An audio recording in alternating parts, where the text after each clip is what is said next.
Hello, everyone. So I thought I'd put the camera down lower instead of trying to look up. Not that it makes a difference because it's more what I'm talking about than what you're looking at. So we're going to we'll see how much I get through today, but we'll go back to the VK article on why the supposed world does not want a Russian wife, or it critiques 8 points which were correlated by I don't know who. I should actually research who put this together and where it came from. Lots of sweeping generalizations, but like a lot of things, there's grains of truth in it. However, I feel it's a little bit just biased against Russian women and women in general, but it's worth a critique because there is so much propaganda. Everyone's got an opinion. I will continually repeat myself because if someone comes in and decides to waste their time watching some video that I throw up on YouTube, they might hear for the first time something I've said in another video. So one thing I'd like to say is, in general, people around the world, for whatever reason, take it upon themselves to elect themselves as a speaker for the entire country. In fact, men and women will elect themselves as the speaker for their entire gender. One of the best comments I ever saw was on something like Reddit or just some community social media. A guy wrote in confused. He says, this woman says this woman says that, this woman acts like this woman acts like that. What's going on? Seriously, one of the best things I ever heard was this. A woman wrote back and said, listen, all of the women in the world do not hold a meeting and democratically elect that someone can either speak for them nor say how they particularly feel, act, or react in a relationship or in general in life. And I think we all need to take this on board. I am not going to speak for men. I'm not going to speak for Australians. I'm not going to speak for the West. I do in broad sweeping generalizations. Yes, I do. But I'm not saying every single person that I talk about in a generalization about the West is the way they act, because you will have, if you're politically inclined, you will have everyone from the far left to the far right and then some. So just to say one country is this or Slavic women are that, it's going to hold grains of truth. Absolutely. You'll probably find most Slavic people like Slavic food. That's not a particularly difficult thing to say, and it's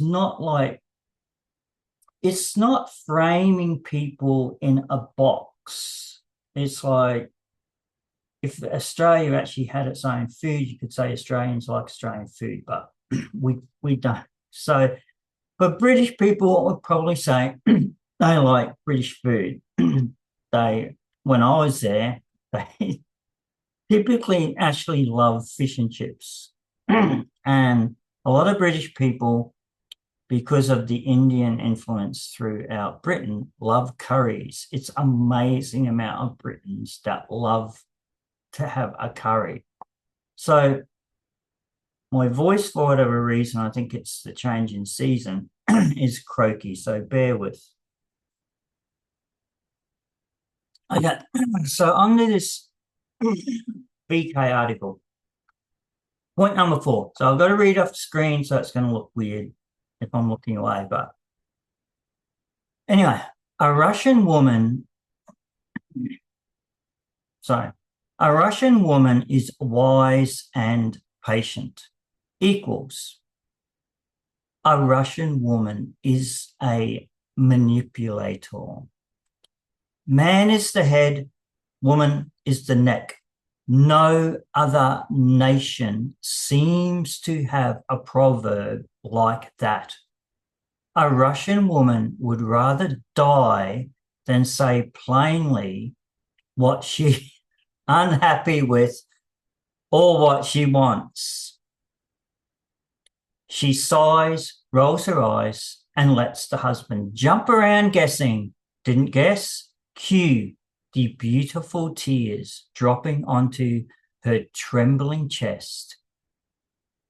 Guessed, but slow to act, she gazes into the distance with misty eyes and makes it clear that in such a tragic situation, intimacy is impossible, and so on.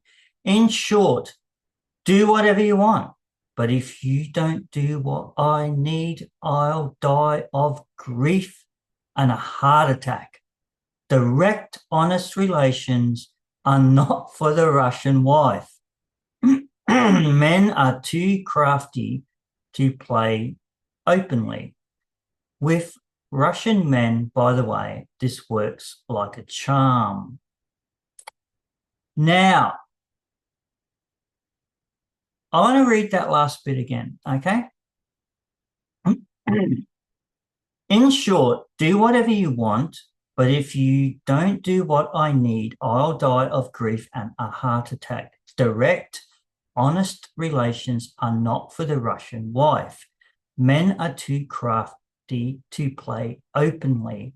With Russian men, by the way, this works like a charm. All right. So as the thick Westerner, I have to actually go over things a few times because there's so much nuance in Russian culture, which I find sincerely is not, I haven't found a country as nuanced as that. And I'm not broadly speaking, I'm speaking quite narrowly because I haven't embraced that many different cultures. So I'm sure it exists in a lot of cultures I'm completely willfully ignorant of. So one's got to wonder what the correlation of what I just read out is in relation to the what's considered to be a high divorce rate in Russia. So later in a whole other episode, I will rant about my personal feelings on Stoicism and how people admire it, see it as strong, see it as inspiring, see it as something to aspire to. Oh, if I could just be strong like Stoic, like Hercules, or not even physical strength, we're talking mental strength here, but mentally strong and have the envisioned tough skin, the armor around you where things bounce off you and fall to the ground that people say and experiences that happen. Put it in the past, just park it over there. I will have a whole episode on how incredibly damaging that is in terms of mental health. Of compartmentalization is one of the most damaging things you can do to yourself. The human brain will compartmentalize what it needs to, and it'll do it without your consent. So if you actively try to do it, it will literally come back and bite you, and it'll bite you harder than if you deal with it in the moment. And of course, we have to put things aside, go through grief and loss around grief and loss of a relationship, grief and loss of culture, of people in your life, of pets. It's the Homo sapiens species is wired to do certain things. It's like ridiculous, utterly ridiculous sayings in our culture of don't cry, of be strong.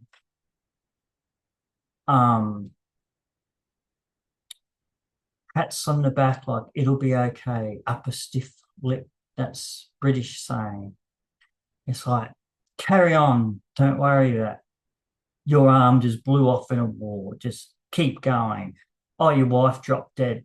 Oh, you'll be okay. Just carry on. I won't even go into things like children. I'm going to stay away from that topic because it is just too triggering to people. Too many people. I'm not going to bring up grief and loss around children and that. I'll talk about adult-children relationships and things like that, but I'm not going to go into probably like below 15-year-olds. It's for me, it's a taboo subject because if anyone bothers watching this, it's going to trigger people. So in terms of this, what do you got? You got a Russian man. Okay, so that tactic works great. There's a, so we're talking about Russians, Russian wife, Russian man. So there's something the husband's not doing and the wife isn't happy. But the wife won't communicate because she must seem to think the husband should know. And he probably should know. But he is probably too busy fulfilling the esteemed role as the strong, stoic leader of the household, the breadwinner, the one that is the rock that holds everything together, the one that deals with the children, with the dogs, with the house, with the car, with the bills. He's got attention on that, and then he might innocently miss something in his beloved one's life that has happened, and she might just act a bit moody, and it could be hormonal, it could be something from a past that's triggered, it could be all of these things. So I'm just trying to pick out a couple of little bits in this that I can keep running with. So yes, now I've heard this more than once from more than one person. The man is the head, the woman is the neck. Now, some people laugh at that. Some people think it's cute. I think some people just simply don't actually get what that means. And if you ask people, you generally get the same meaning. And there's a lot of sort of subterfuge goes on. I don't think it openly gets spoken about, where in the culture, the man's the head of the family. The head of the family, the top of the ladder, and everyone in the family is below him.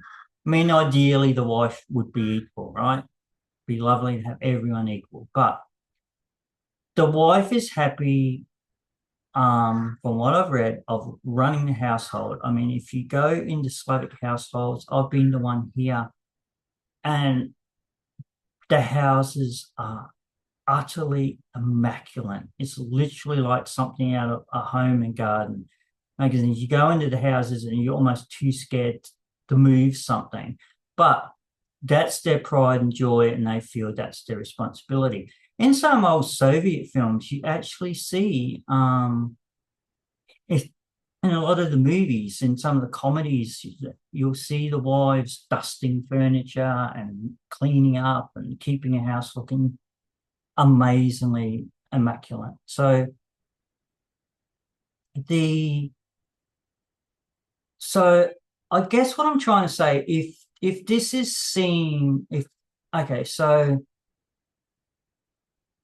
I have a private joke with the word manipulator from an experience of someone I know where they would actually talk about their cat was the manipulator. I once said, "What's your relationship to your cat?" And they said, "Slave."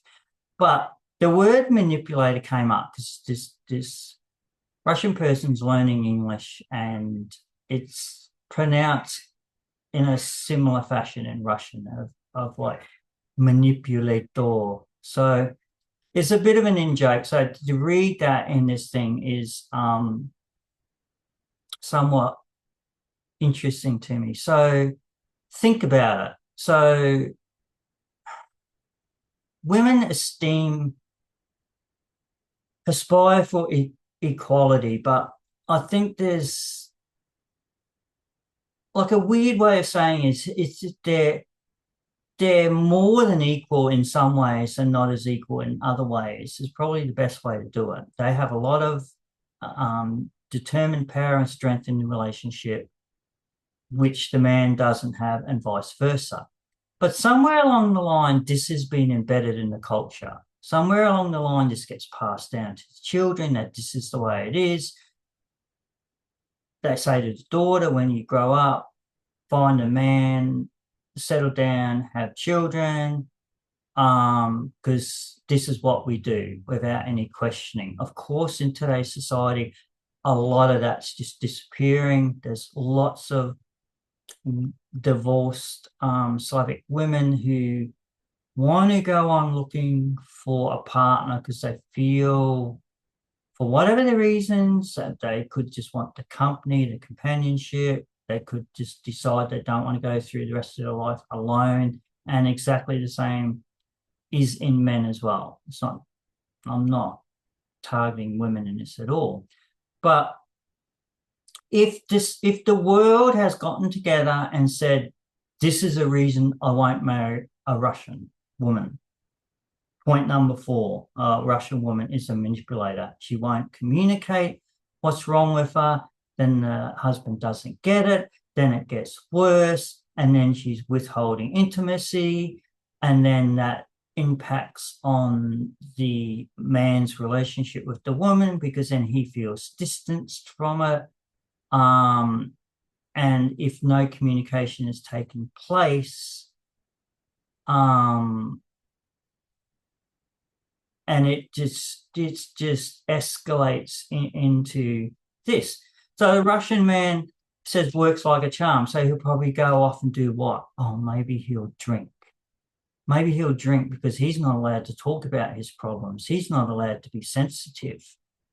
And he has to go off and fight in how many wars. He has to take on an incredible amount of responsibility, and the woman's taking on an equal, if not more, responsibility in actually raising children, making meals, keeping a clean house.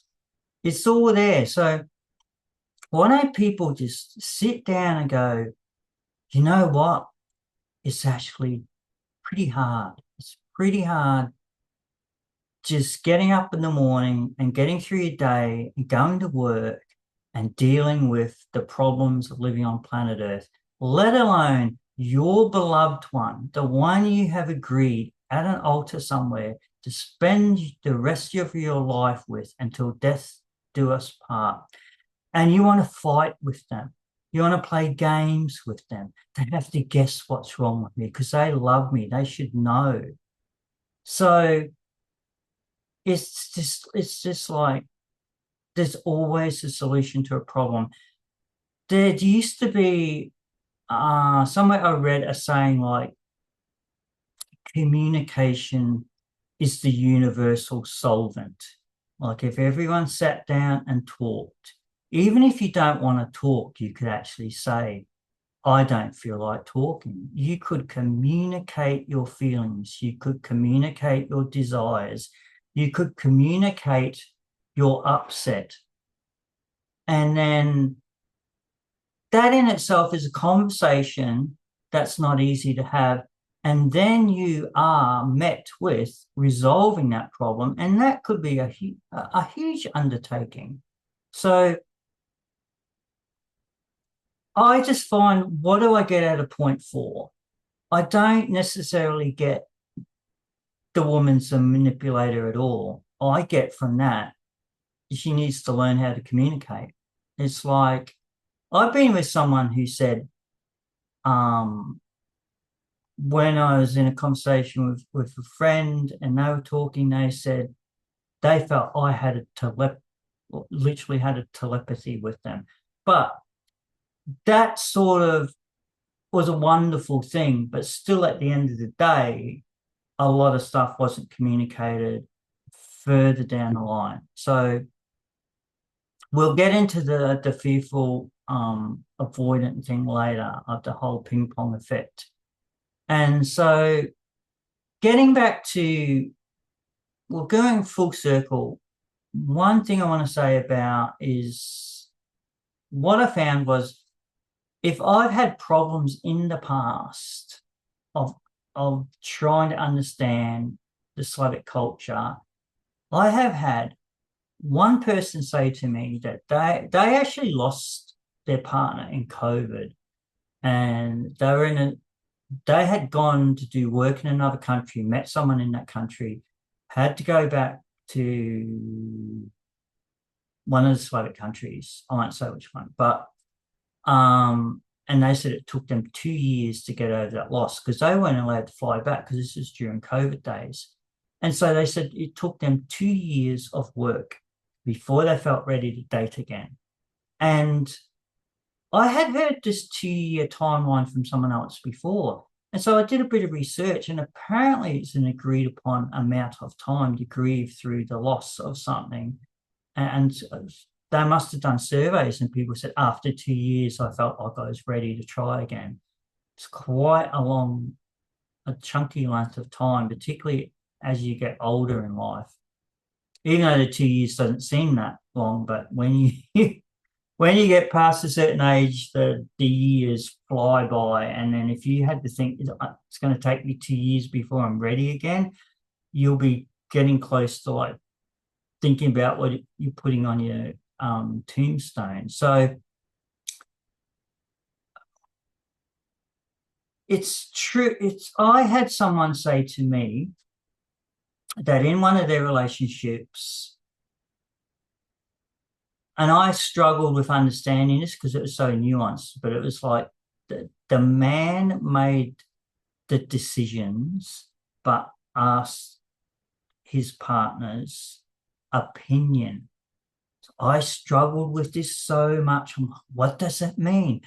I thought about say if they agreed to go to dinner and the man says, I want to eat Georgian food tonight. And the wife goes, well, I'd rather have some traditional Russian food. And I'm like, does the husband then go, or the partner, if they're not married, let's say, just say husband, does he then go, all right, beloved, we will have Russian food tonight and maybe next week we have Georgian food? Or does he just acknowledge that and they still go to get Georgian food? I've had men tell me, Bradley, it means you will go and have Russian food. And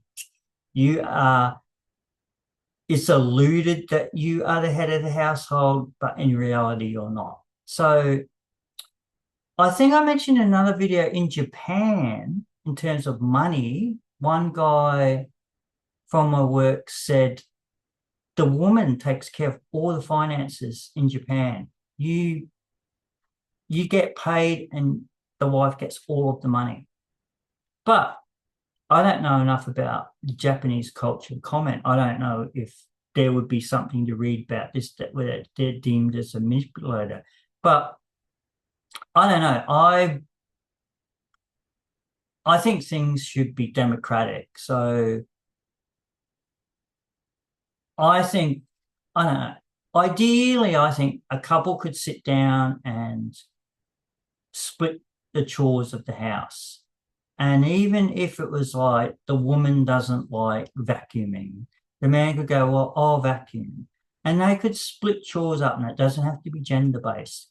But so anyway, so point 4, a Russian woman is wise and patient equals a Russian woman is a manipulator. Well, I mean, you read the rest of it, and where is she being patient and wise? Like, if she is a Russian woman would rather die than say plainly what she's unhappy with or what she wants. I don't know. I mean, I got a personal experience where I couldn't work out why something happened in a relationship, but then that stemmed from attachment style, which is a whole other story.